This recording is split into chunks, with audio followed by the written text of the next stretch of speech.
Hello guys, வணக்கம் and welcome back to the ஃபில்மா புது யூடியூப் சேனல். வழக்கமாக நம்ம ஏகேயோட படங்கள்லாம் 2010 இப்போ வரைக்கும் கார் சேசிங், பைக் சேசிங் மாதிரியான நிறைய ஸ்டண்ட் காட்சிகளை அடுத்தடுத்த படங்களை வச்சுட்டு வந்துட்டு இருந்தாங்க. அது ஏகே ரசிகர்களுக்குமே ரொம்ப பிடிச்சிருந்தது, ரொம்ப விரும்பி பார்த்துட்டு இருந்தாங்க. ஒரு கட்டத்தில் இந்த மாதிரியான ஸ்டண்ட் காட்சிகள்லாம் விவேகம் போன்ற படங்களில் கதைக்கு தேவையில்லாமல் திணிக்கப்பட்டு வச்சுட்டு இருந்ததுனால அதுக்கப்புறம் வந்து வலிமை படத்தில் கூட இந்த ஸ்டண்ட் காட்சிகளை சும்மா தகட்ட வச்சிருப்பாங்க.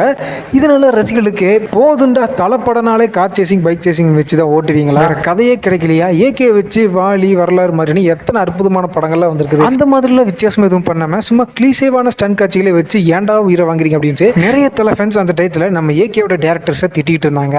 அதனாலேயே நம்ம ஏகேக்கு அடுத்து வந்த துணிவு படத்தில் ஒரு சீன் கூட கதைக்கு தேவையில்லாமல் இருக்காது. கடைசி கிளைமேக்ஸில் வந்த போட் சேசிங் சீன் கூட அது ஒரு சேசிங் சீனாக இருந்தாலும் கூட கதைக்கு அது ரீசனபிளாக இருந்ததுனால ஃபேன்ஸ் அதை ரொம்ப அக்செப்ட் பண்ணிட்டாங்க. ஆனால் நம்ம ஏகேவுக்கு அடுத்து வரப்போகிற விடாமுயற்சி படம் கூட படத்தில் முக்காவாசி காட்சிகளும் கார்லேயே நடக்கிற மாதிரி ஒரு படம் தான். ஸோ அதனால மறுபடியும் அந்த கிளீசேவான கண்டென்ட்டே இல்லாத சேசிங் சீனை வச்சு நம்மளை கவுத்துறாதீங்கப்பா அப்படின்னு ஒரு சில தலை ஃபேன்ஸ் எல்லாம் புலம்பிட்டு இருக்காங்க. ஆனால் இந்த விடாமுயற்சி படத்தை டைரக்ட் பண்ணுறது மகிழ் திருமேனி. அவர் ஒரு குடோன் ஆஃப் கண்டென்ட் அப்படின்றது நம்ம புரிஞ்சுக்கணும். ஒவ்வொரு சீனுக்கும் ஒவ்வொரு கண்டென்ட் வச்சு எடுப்பார். எந்த சீனும் எந்த நேரத்திலையும் கதையை விட்டு வேறு திசையை நோக்கி போயிடக்கூடாது அப்படின்றதுக்காக ரொம்பவே பார்த்து இருக்கக்கூடிய ஒரு திறமையான டைரக்டர் தான் மகிழ் திருமேனி அவர்கள். படம் ஃபுல்லாக ஸ்டண்ட் காட்சிகளாகவே இருந்தாலும் அதுக்கு ஒரு ரீசன் இருக்கும், ரீசனோட என்கேஜிங் இருக்கும். ஸோ அதனால் யாரும் இந்த படத்தில் வர ஸ்டண்ட் காட்சிகள்லாம் என்கேஜிங் அப்படின்ற ஒரு விஷயத்தை கொடுக்காம போயிருமா அப்படின்லாம் நினச்சி பேனிக் ஆகிட வேண்டாம்.